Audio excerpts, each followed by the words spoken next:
네, 안녕하세요. 여러분들의 구독과 좋아요로 이 채널이 유지되고 있습니다. 네, 영상 속도는 1.5배를 추천드리는 바이고요. 네, 이번에도 어떤 소식이 나왔는지 같이 한번 내용을 보도록 하겠습니다. 네, 미국의 5월 고용 추세 지수가 나온 게 있는데 소폭 하락한 수치를 보여주었습니다.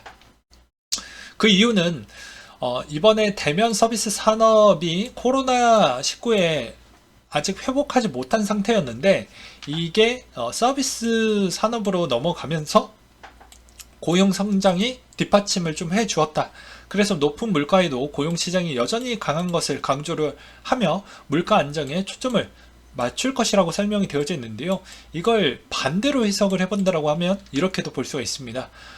고용이 어느 정도 받쳐줄 때까지는 계속 금리나 QT를 이렇게 진행을 할 수가 있겠고, 고용이 버텨주지 못하면 우리는 금리에 따른 속도나 이런 부분을 오히려 좀 확인하면서 가져가겠다라고도 볼 수가 있는 것이죠. 즉, 고용을 깨트리기 직전 때까지는 그렇게 불안불안하게 계속 올리겠다라는 그런 주장이라고 볼 수 있기 때문에 그 전에 물가가 잡히길 저는 좀 바라고 있고요. 일본의 구로다 비오제이 총재가 통화정책 긴축에 전환하는 결정은 적절하지 않는다라고 발언을 또 하기도 했습니다. 코로나19의 회복 중이며 원자재 가격 상승에 경제 하방 압력을 가하고 있다면 통화 긴축은 현재 상황에서 적합하지 않은 형태라고 이야기를 했다라고 합니다. 그리고 영국의 소식 중에 보수당이 존슨 총리 해임 여부를 결정하는 불신임 투표를 진행할 예정을 갖고 있다라고 나와져 있고요. 환율을 한번 보도록 하겠습니다. 달러 인덱스 추이는 102.44를 기록을 했다라고 하는데요. 브레이너드, 메스터 연준 주요 인사들의 매파적인 발언에 달러와 강세가 지지가 했고 22의 긴축 강화 전망으로 하락 마감을 보여주었다라는 것과 금 가격 추이는 온스당 1843달러 선으로 마감을 보여주었다라고 하는데요. 글로벌 인플레이션 우려에도 지속했음에도 불구하고 달러화가 여전히 강세를 유지하고 있어서 일정 범위 내에 방향성이 없는 등락을 지속을 하고 있으며 유가는 배럴당 118달러 선으로 마감을 보여주었다고 하는데요. 사우디 국영 석유업체 아람코가 북유럽 지중해 아시아 지역의 공식 판매 가격을 인상을 했다고 하는데 더욱 정확한 내용은 뒤에 가서 설명을 좀 드리도록 하겠습니다. 보게 되면 EU 러시아산 원유 해상 수입만 금지, 중국과 인도가 넙죽 받아주기 때문에 이게 이런 우리만 이렇게 결속해서 이렇게 손해를 감수하면서 이렇게 진행하는 건 무의미하다라고 이제 생각을 하고 있는 것 같습니다. 그렇기 때문에 한동안 이제 원유를 해상에서 운송되는 물량만 수입하지 않기로 합의했다라고 하는데 이제 변명거리와 명문거리가 여기에서 나왔어요. 왜 그러냐면 헝가리가 일단 난 못할 것 같아. 그리고 헝가리 외쪽에 있는 동네들도 나도 못할 것 같아. 자꾸 이러게 하니까 이제 보이지 않게 뭐 독일이나 이제 이런 쪽은 하반기에 일단 한숨 돌릴 수 있을 만한 명분거리가 생겼는데 그래 그럼 일단은 아예 안 하면 또 눈치가 좀 보이니까 어떻게 보면 해상만 일단 하는 척만 하자 라고 볼 수가 있는 것이죠. 그래서 그것도 해상 원유만 하자. 이게 되게 웃기지 않습니까? 그러니까 어떻게 보면 전 세계 정치인들은 진짜 눈속임의 천재들이라고 저는 표현하고 싶고요. 사우디 아람코 아시아 수출 원유 가격이 46%나 인상을 했다고 합니다. 그러니까 이 시점에 많이 늘리고 싶지 않은 이유는 뭐 저번에도 말씀드렸다시피 폭발적인 소비가 이루어져서 그런 점이 아니기 때문에 어떻게 보면 중동의 오펙 쪽의 분위기 입장에서도 확인하고 증산시켜 주려고 하는 목적성이 훨씬 더 큰 거지 너무 말도 안 되게 막 풀어버리면 미국이 이때까지 뭐 겉으로는 뭐 도와준다라고 이야기를 하지만 도와주진 않을 것 같다라는 게 뻔히 보이기 때문에 조금씩 증산만 해주고 있는 실정인 거라고 보실 수가 있게 되겠고요. 아시아 같은 경우도 가장 소비를 이제 많이 하는 쪽이기 때문에 이쯤에 가격 부분을 어느 정도 정가시켰다라고 저는 좀 표현을 하고 싶습니다. 그리고 이제 원유 쪽에 따른 유지관리 비용도 생각보다 많이 들어가요. 그 점도 알고 계셨으면 좋겠고요. 그리고 이미 스타트업은 팬데믹 수준의 고용 조정이 일어나고 있는 상황이다라고 해서 보게 되면 해고 직원 수가 꽤 높죠. 그렇기 때문에 어떻게 보면 저번에도 말씀드렸다시피 코인 회사들이 코인에 있는 자기의 핵심 주력 개발자진들을 계속 유지를 하려고 한다고 하면 그만큼 고정비가 상상 이상 들어가게 될 것인데, 지금의 어떻게 보면은 어느 정도 체력이 있는 그리고 시드가 있는 그런 코인 재단들은 방어가 될 것으로 보여집니다. 근데 그렇지 못했던 뭐 중형 소형 코인 회사들은 이번에 좀 많이 힘들 것으로 보여집니다. 왜냐하면 자금난에 따른 압박이 기존의 VC가 그렇게 투자에 따른 위축이 좀 많이 들어가고 있고, VC들도 이제 어떻게 보면 부채 비율을 어느 정도 감내해야 되고 또 신용 등급에 따른 영향성도 있을 수가 있기 때문에 그런 점과, 그리고 은행들도 이제 대선 충당금을 쌓으면서 더욱더 이제 어떻게 보면 환수가 안 될 만한 회사들한테 돈을 빌려주지 않고 있는 실정을 보여주고 있죠. 그거는 미친듯이 그전에도 설명을 드렸기 때문에 지금의 코인 회사들에 따른 상황은 이제 중대형 회사들은 그나마 좀 버틸만 하지, 그게 꼭 좋다라고 표현하기에는 좀 어렵고, 이제 중소형에 있는 코인 회사들은 상당히 좀 어려울 것 같다. 그래서 언제 망해도 이상하지 않는 측면이라고 저는 좀 표현을 하고 싶고요. 그 다음에 고용 동결 관련 뉴스 추이가 나오게 되면서 어떻게 보면 미국의 노동시장이 여전히 탄탄하다라고 보여지면서 실업률도 어느 정도 방어력이 또 보여주고 있기 때문에 이제 오히려 이게 후행성 지표이기 때문에 어느 정도 확인을 하고 넘어가야 되는데, 확인을 후행성만 보고 이제 연준은 옳다커니 일단은 물가가 저 정도 위치에 있으니 일단은 후행 지표가 이 정도 나왔으니까 이 근거 기반으로 일단 또 올려야 되겠다 라는 심리가 더욱더 강해질 것으로 보여지고, 그럴 수밖에 없는 이유는 물가를 아직 못 잡았기 때문에 어떻게 해서든 뭐 이런 명분으로도 그렇게 잡으려고 하는 모습을 좀 계속 보여주고 있다. 그래서 5월달 고용 보고서도 세부적으로 보았을 때도 나쁘지 않았습니다. 그래서 괜찮다라고 볼 수가 있겠거니와, 그 다음으로 이제 약간의 오지랖으로 여러분들한테 좀 알려드리고 싶은 부분은 이 실업률의 3.6%가 과거에도 여러 가지 테스트를 미국에서도 좀 많이 했습니다. 근데 이 3% 구간대에서 더 밑으로 가봐야 여러 가지 정책을 또 써보고 통화 부분도 좀 많이 뿌려보고 했는데 그렇게 많은 효과가 나오지 않았다고 해서 효율적인 측면에서 2에서 3% 구간대 정도는 거의 다 양호하다라고 보는 입장으로 보시면 될 것 같습니다. 완벽한 고용이 이루어질 수 있는 그런 사회는 아니라는 점은 여러분들도 알고 계셔야 되겠죠. 그 다음으로 연준이 8.9조 달러짜리 실험을 시작했다 라는 내용이 나오고 있습니다. 새로운 연준에 따른 뉴페이스들이 이번에 4명이 들어왔다고 했죠. 그래서 이 정도 규모는 연준도 처음이라서 이야기를 하고 있지만, 야 그래도 일단 밀어붙일 거 밀어붙이자라고 최근에 바이든과 그리고 또 연준 의장이 만나가지고 이야기를 서로 공유를 했죠. 저번에도 그 이야기를 또 해드리기도 했었고요. 근데 그 이야기가 또 계속 부각화되고 계속 기사들이 쏟아져 나오고 있습니다.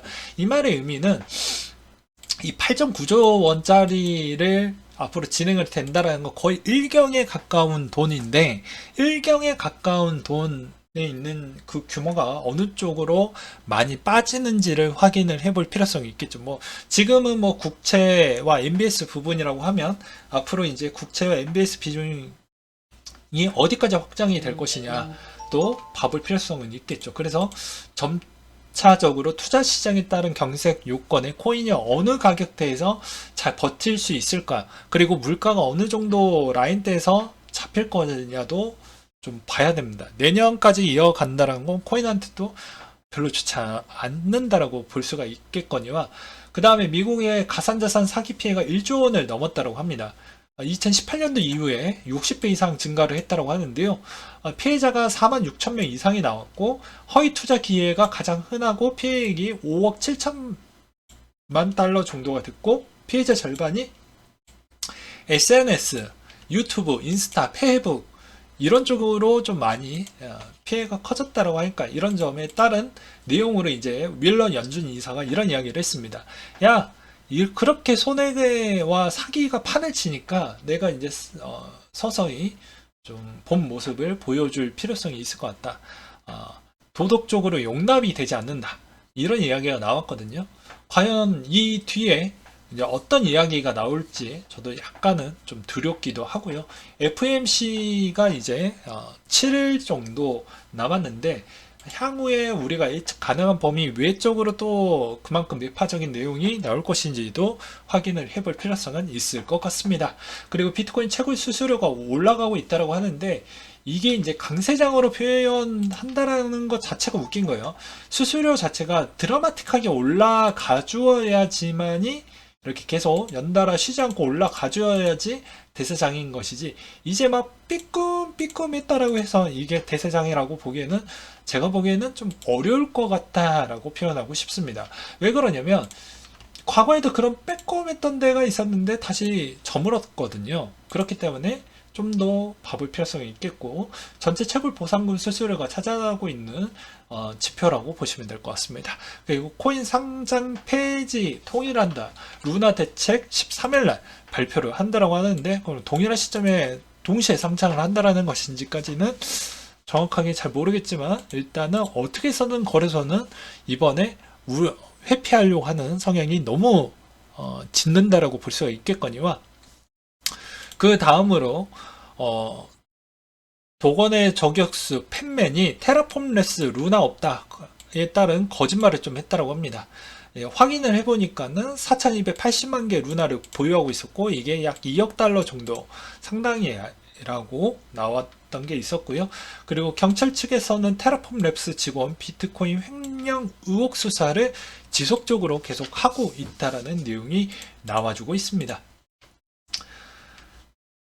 그리고 한국 증시에 따른 내용인데요. 더 이상 못 버티겠다. 매력 떨어진 한국 증시 개미들 미래 없이 떠나겠다. 증시 액탁금 20조 원이라고 되어져 있는데요.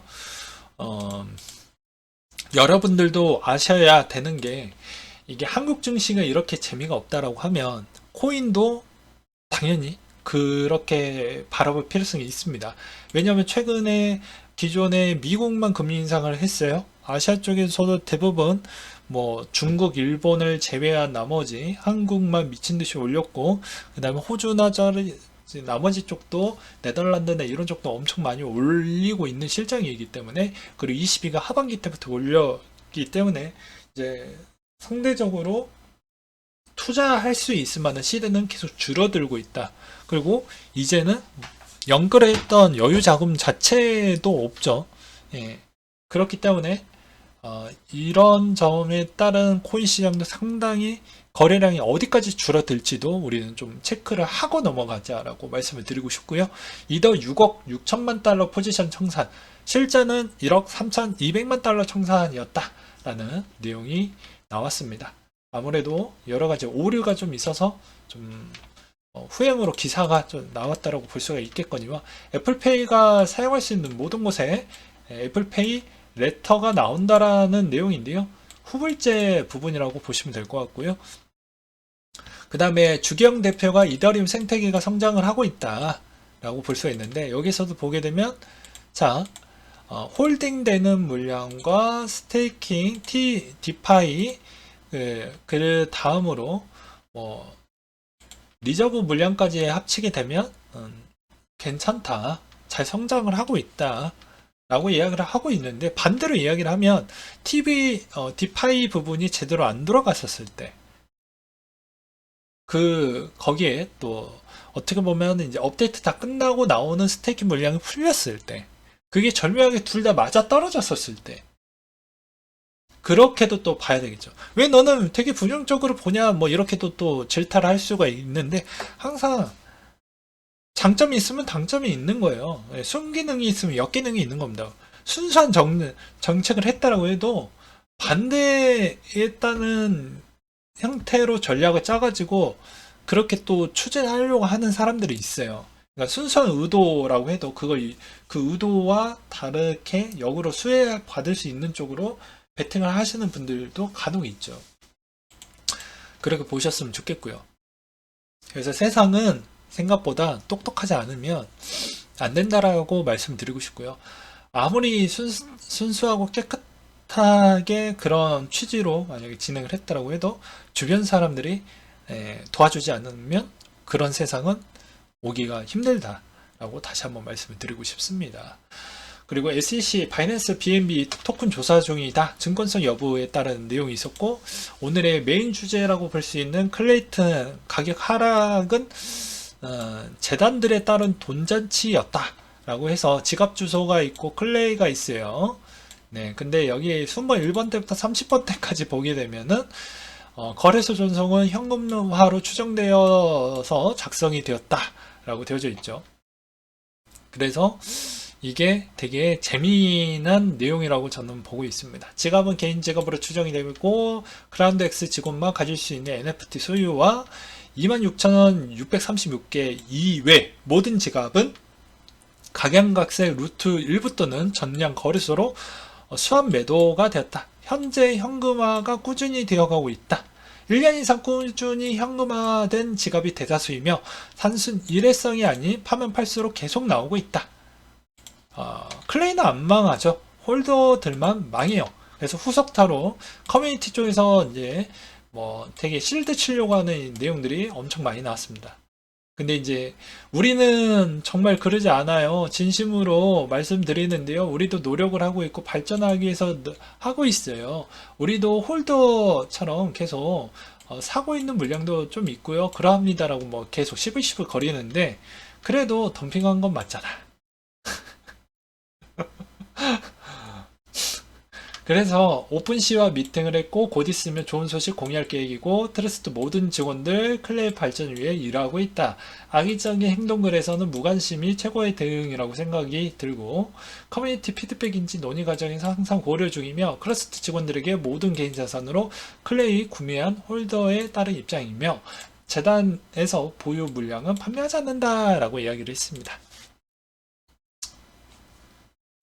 아무튼 그렇다라고 하네요.